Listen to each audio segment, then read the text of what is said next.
Microphone. Hi, everybody. It's Debbie with the Question Queens, and thank you so much for joining me. Tonight, I have a video. It is two of my favorite men, Ben Shapiro and Dr. Jordan Peterson, on the best topic ever, the current crisis of masculinity. I've been making a few videos on that, but I'm here to support masculine men.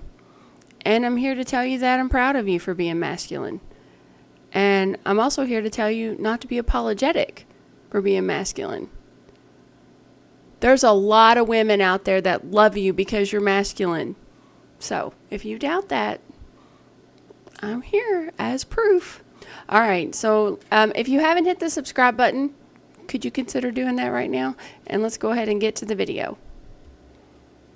Series is focused in on how men can be men. Why do you think there is such a crisis of masculinity in the first place, and why are there so many people out there who are angry at you for even talking to men?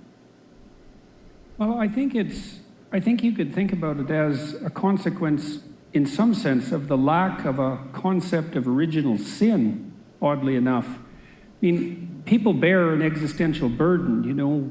It's an intrinsic part of life to, I suppose, to feel guilty in relationship to nature and to feel guilty in relationship to culture. You know, it's difficult for us to live in harmony with the natural world, and for the natural world to live in harmony with us, by the way. And none of us are all we could be on the social front. And one of the consequences, and so we have that sense intrinsically, you know, that there's a lack in us that needs to be redressed. And unfortunately, that can be weaponized, and has been. And what I see happening to young men in particular, boys as well, not just young men, and maybe even, you know, maybe starting at the age of toddlers, is that we have this sense in the world that human beings live in antagonism to nature and that we're actually a malevolent force. And that our social structures, which are clearly capable of the commission of atrocity, are fundamentally oppressive, patriarchal in their nature. And so then if you're a male in a society with that ethos, the motive force that drives you into the world to live is associated with rapaciousness and despoliation on the natural front, and then oppression and atrocity on the social front. So basically what he's saying is if you are a dominant male, a leader, a man that is masculine, that does take charge, that does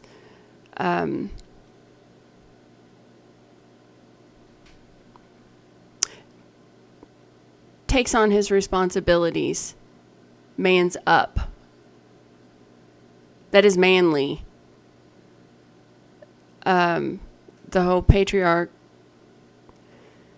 concept, where the man is the leader of the home and you are an oppressor socially, are seen as one, and that leads to more guilt. And honestly, it leads to shame. I think guilt and shame kind of go hand in hand. So, all right. Front, and then oppression and atrocity on the social front. It's like, well, then if you're the least bit conscientious, because this sort of accusation hurts conscientious young men the most, then the best you can do is, well, let's say castrate yourself. How would that be? And that would be real comical, except that it's also happening. Yeah. So I guess that's why I think... I will say it's happening not only physically with some of these gender issues, it's happening mentally, it's happening emotionally, and it's happening spiritually. And it needs to stop. And that's a great explanation. I know he uses a lot of big words, and some of them I don't even know. And I know a lot of big words. He's just an amazing man. But you can hear how sincere he is and how he speaks. And look at him. And he's also so humble. But it is a very serious topic for him as well. that it's also happening. So I guess that's why I think there's a crisis. And there's something serious at the root of it, right? Because we do have to take the fact of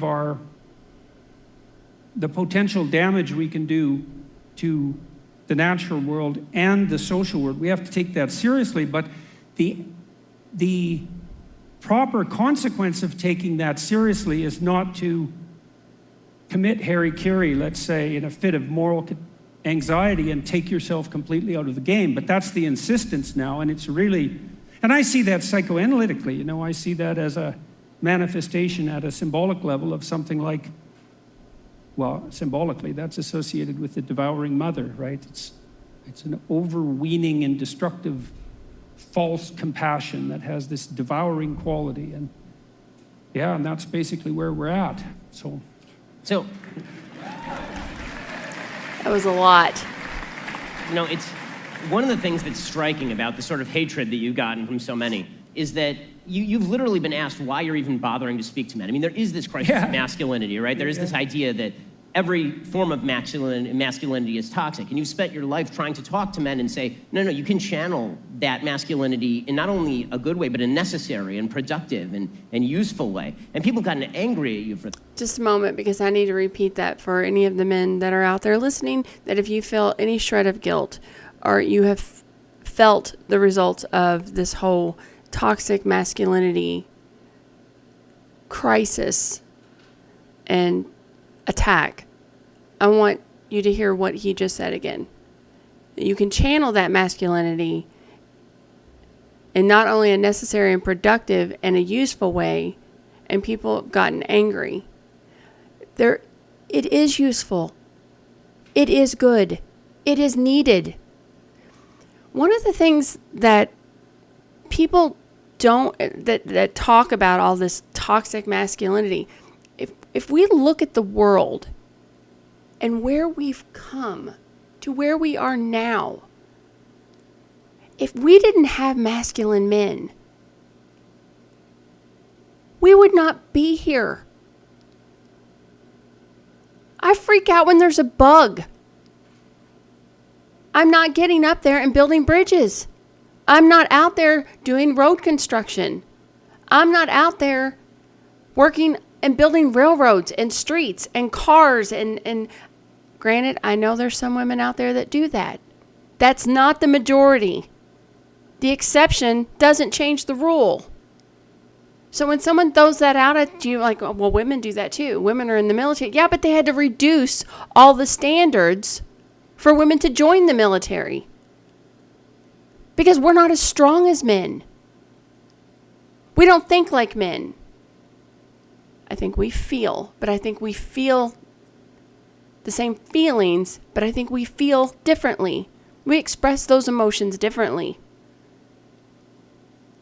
Okay, sorry. Get off my soapbox. Only a good way, but a necessary and productive and useful way. And people have gotten angry at you for this. Where do you think that's coming from? Why? That's obviously a good thing that you're doing. Why are so many people upset with you for that? Well, the thing is, I never really set out to talk to men specifically, but I did set out, at least in part, to make a case for the utility of both the feminine and the masculine spirit. And it turned out that making the case for the masculine spirit was something that was more demanded by the culture, let's say. The anger, that's a complicated issue. We touched on some of it in relationship to the despoiling of nature and the idea of the oppressive and atrocity committing patriarchy. But then there's another issue too, which I think is germane. Because of family fragmentation, there's a very large number of women who have, just like there's a very large number of men who have never had a real word of encouragement in their whole life. It's a really sad thing to see. Okay, that's heartbreaking. And I am going to ask you in the middle of this video, if you know a young man, please send him this video. If you don't share my video with him, go look up Dr. Peterson's videos and send him the videos. Because I can't change the world, but I can give my time to this. And I encourage you to embrace your masculinity for good. And it is good. And it is necessary. And it is needed. It is to be respected. It's really sad for me to even think that there is a young man out there that has never received a word of encouragement to be an actual man. Real word of encouragement in their whole life. It's a really sad thing to see. It's a really, really sad thing to see that deeply and to have seen that reflected in so many thousands of people. But there are many women who've never had a positive relationship with anyone male in their life. And so one of the consequences of that, we know, for example, that younger women are more likely to be attracted to men who show dark triad traits, narcissistic, Machiavellian, and psychopathic. And people who have those traits are characterized by the mimicry of competence. And so what women want in men more than anything else is competence. Generosity, and the data on that are very clear. But you can mimic that if you're narcissistic, and if you're a young woman, you can be deluded by that. It's partly because it points to the problem of dissociating competent confidence from the expression of power per se. So we could call power, I'll define that as the willingness and ability to use compulsion to attain your aims. Now, if you are someone who has a proclivity to manifest power, then that looks like the manifestation of both ambition and will. And if you haven't had a positive relationship with anyone masculine in your life, and maybe with not even with your own internal masculinity, say, you can't discriminate between power and the ambition that serves competence.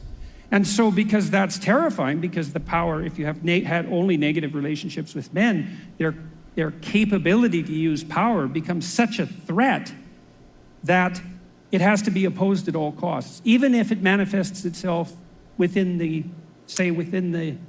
developmental pathway of your own son. Okay, so I want you to understand what he's saying. He's basically saying that women that are terrified of powerful men, competent men, that are strong-willed men. I know he used a whole lot more bigger words than I did, but basically, if they've never had a positive relationship with a masculine man, or a man period, that type of behavior, that strong will, that power, that leadership, that ambition is terrifying to them.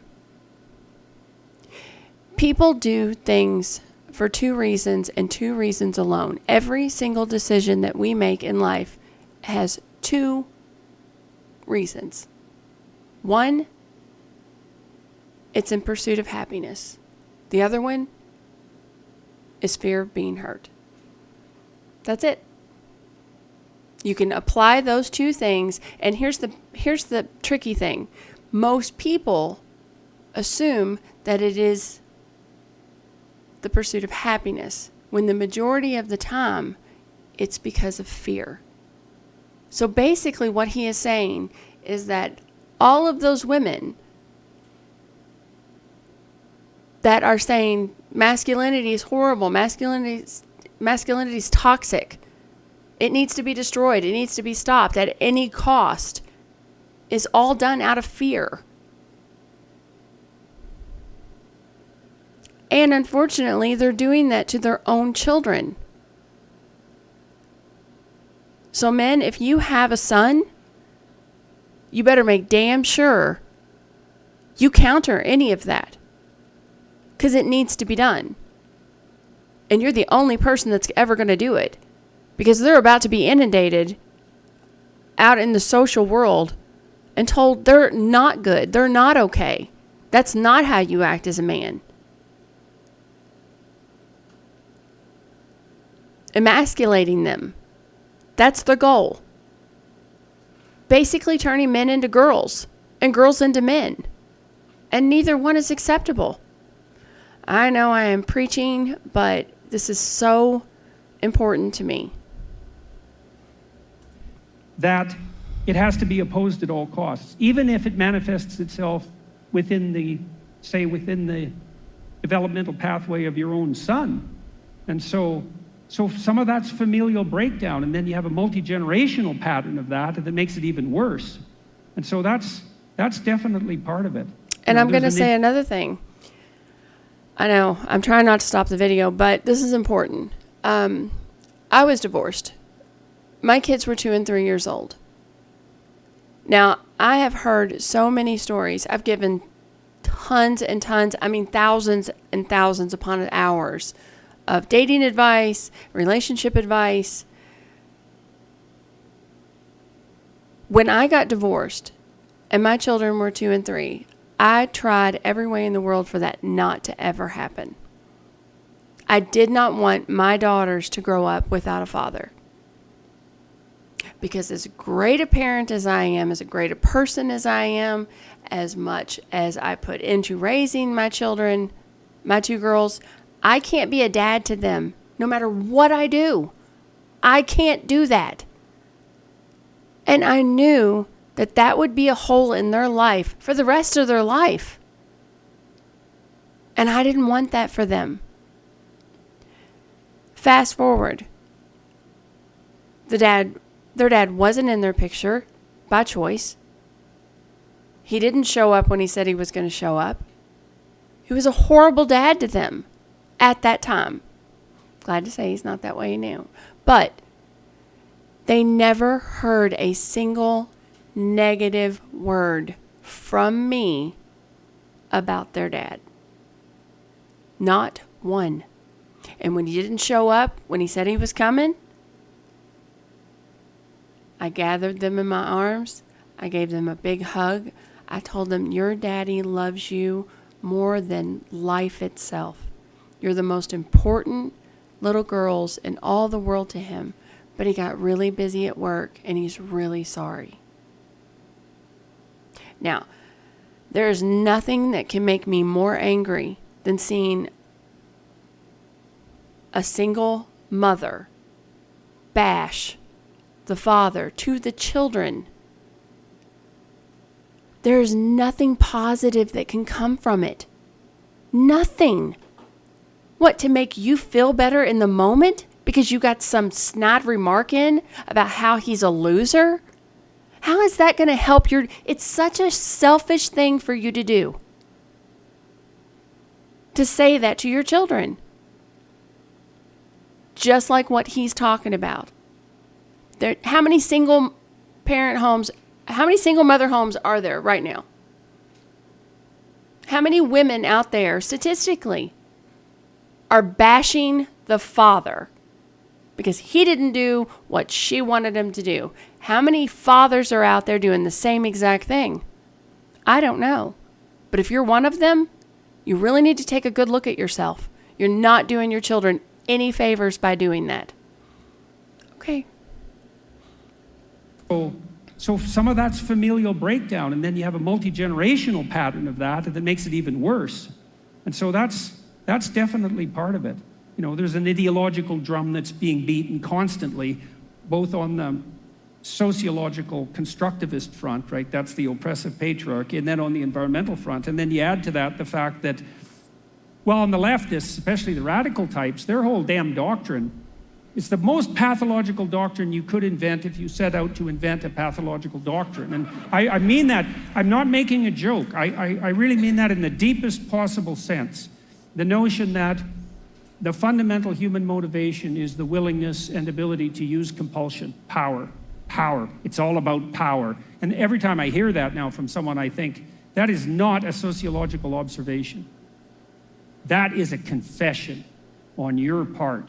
And so, and it's also just complete bloody nonsense. I mean, you all know this. You have friends because they're compelled to be your friends? Like, that's definitely not how you have friends. You might have bully henchmen that way, but you don't have friends. Power is an extraordinarily unstable basis to establish a marriage on. Plus, it just doesn't work because it turns out that women who are so annoying are very difficult to oppress, you know?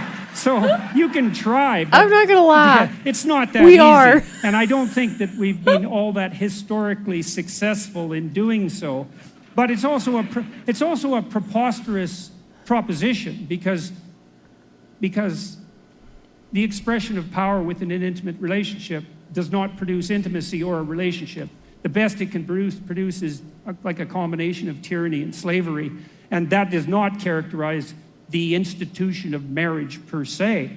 So there is this insistence among the radicals that power is the fundamental motivation, and then you think too, okay, you're only motivated by power. That means that we can only get along if our interests align, because if you're motivated by power and I'm motivated by power and our interests don't align, and there's nothing else but power, it's going to be a power struggle. The only option I have is to turn you into an enemy and try to destroy you, because that's exactly right. We can't engage in dialogue. That's dialogos. And the reason we can't engage in dialogue is because there's no logos. There's just power. So there's no such, this is why it's a good thing for conservatives to understand. You have to understand that the debate about free speech on campus, in the deepest sense, is not a debate about who should be allowed to speak freely. It's about power. That's nothing. That's a trivial debate. You can even understand it in some sense. If I don't agree with you, maybe I don't want you to talk. But the debate is about something much deeper, which is whether or not the idea of free speech itself is just a mask developed essentially by Europeans to justify the oppressive patriarchy in the most devious possible way. And the answer the radicals have to that question is yes, that's exactly what it is. Yes. And so there's no free speech whatsoever. That's an illusion that's promulgated by people who are only trying to justify their claim to power. That's what the bloody argument is about. And I just think all of it's wrong in every way. It's wrong theologically, it's wrong psychologically, it's wrong scientifically. Even chimpanzees who have a patriarchal social structure, their social structures, if they are based on power, on compulsion, they're unstable, and the alpha chimps who use power are very likely to meet an extraordinarily brutal and premature end. So Frans de Waal, the Dutch primatologist, has detailed out this wonderfully. He's shown that even among our closest biological relatives, it's the ability to make peace and to engage in reciprocal interactions that constitutes the basis for a stable polity, even among chimps. And it's obviously the case that that's the proper basis for social relations, especially among free people. And I've been trying to puzzle out, especially in my lecture tour recently, what the antithesis to power is, or to the will to power, let's say, in terms of arbitrary compulsion. And it's something like the spirit of free and voluntary play. And that's a wonderful thing to know. It's so optimistic. You guys were talking about optimism earlier, you know. So imagine this, is that if you structure your relations optimally, and I mean optimally, with yourself, with your intimate partner, with your family, with your community, the highest level of attainment of that structuring is the manifestation of the spirit of voluntary play. And that's so lovely because there's nothing better than playing, fundamentally.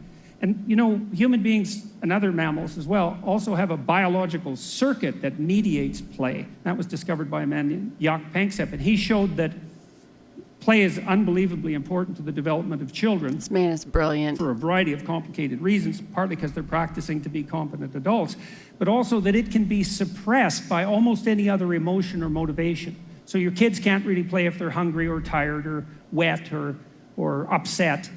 The same would apply within your relationship. If there's stresses and tensions, the play disappears.